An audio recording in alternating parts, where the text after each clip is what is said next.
سلام، سرخط خبرها. امامعلی رحمان طوافی کعبه کرده با شاهزاده عربستان سعودی وام خورد. تاجیکستان در یک سال اخیر به خارج طلا صادر نکرده است. یک آموزگار را برای آزار جنسی خواننده 16 ساله پرونده کردند. از رودخانه ورزاب یک ماشین هوندای را بیرون آوردند. شهر بندری ادیسا واقع در جنوب اوکراین دو شب به این طرف هدف حمله های نیرومند روسیه قرار گرفته است. در این باره صبح 19 ایول رهبر نظامی این شهر اولگ کیپر در شبکه اجتماعی تلگرام خبر داد. تاکنون مقیاس زیان از این حمله حساب نشده است.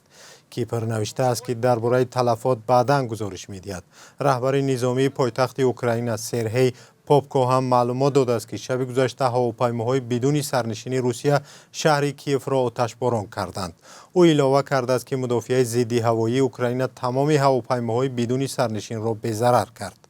تا حال درباره زیان به شهر کیف و ساکنانش گزارش پخش نشده است. امامعلی رحمان پرزیدنت تاجیکستان با هدف شرکت در همایش شورای سران دولت‌های آسیای مرکزی و کشورهای عربی خلیج به عربستان سعودی رفته است. قرار است امامعلی رحمان با محمد ابن سلمان ولیعهد شاهی عربستان سعودی ملاقات کند.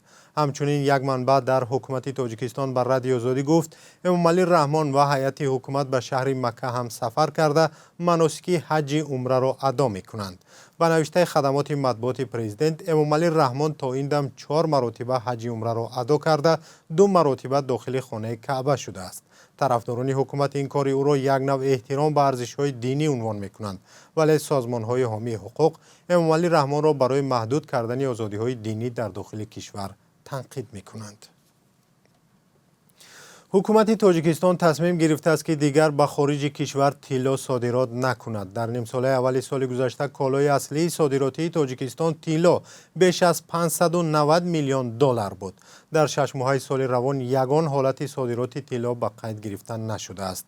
شویتساریا که در گذشته از تاجیکستان به مبلغ صدها میلیون دلار طلا می‌گرفت، در 6 ماه اول سال روان هیچ طلای دسترس نکرده است.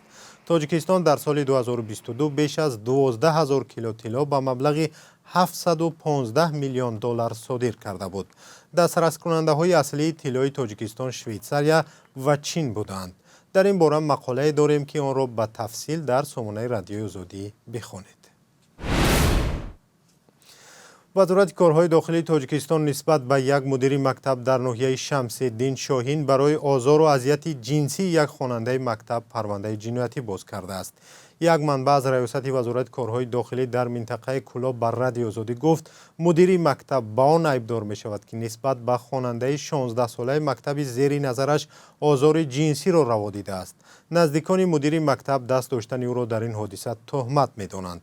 آنها گفتند که مدیر 61 سال دارد و سالها آموزگار بود و هیچگاه کاری بدی نکرده بود، ولی چند نفر به این وسیله می‌خواهند او را بدنام کنند. حادثه آزار جنسی یا دستدرازی به خوانندگان از جانب آموزگاران بارها در تاجیکستان ثبت شده است. 2 سال پیش آموزگار یک مکتب را در دوشنبه به گناه تجاوز خواننده به 17 سال زندان محکوم کرده بودند. تیر ماه سال 2019 دادگاه ناحیه یاوان ولایت ختلان آموزگار یکی از مکتب‌های شهر نورگ را با گناه به اصطلاح رفتار شهوانی 17.5 سال از آزادی محروم کرده بود. ای هموطنی عزیزتر از جان، ای یوسف امروزین کنعان، بیرون ز وطن چی حال داری؟ بیا و از روزگارت ما را آشنا کن.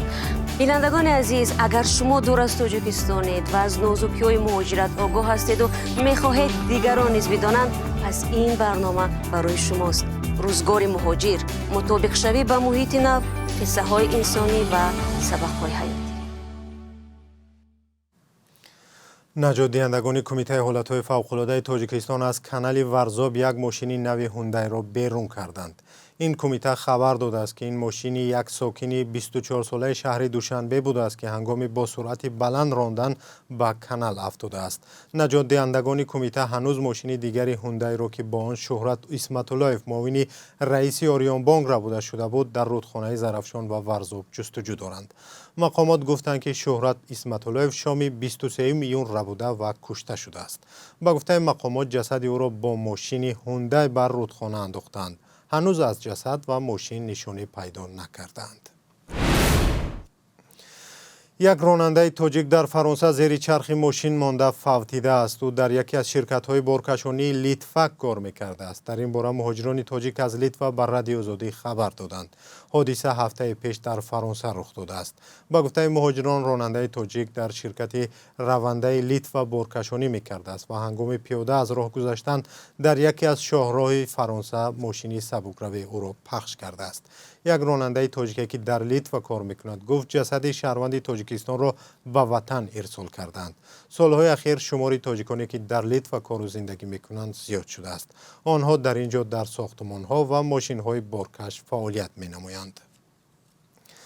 در پایان برنامه برایتان قرب اسعار در تاجیکستان را میگویم. بانک ملی به طور رسمی برای روز 19 یول $1 آمریکایی را 10 سامانی و 92 دیرم، 1000 روبل روسی را 120 سامانی و 1 یورو را 12 سامانی و 26 دیرم مقرر کرده است.